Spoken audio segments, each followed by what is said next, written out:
Hello friends, పసుపు కొమ్ములు friends. ఇవి ఇప్పుడు పసుపు కాలం మాకు పంటలు పసుపు దున్నే టైం అండి. ఇది అందరు కొమ్ములు ఇంటికి తెచ్చుకుని ఇవి విత్తనం కొమ్ము అండి. పచ్చి పసుపుకి ఇవే వాడాలి. చక్కగా చెక్కు తీసుకుని ఇట్లా ముక్కలుగా కోసుకుని బాగా ఎండేదాకా ఎండలో పెట్టుకోవాలండి. కొంచెం పెద్ద ముక్కలే కోసుకోవచ్చండి, ఇబ్బంది ఏం లేదు, ఎండలకి ఎండిపోతాయి.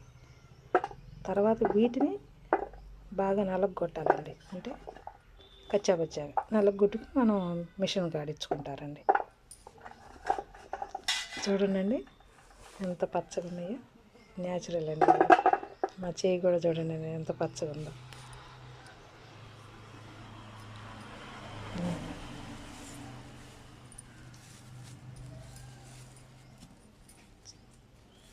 ఇవంతా ఇట్లా చెక్కుపోయేదాకా తీసుకోవాలండి, తొక్కంతా. Okay friends, bye.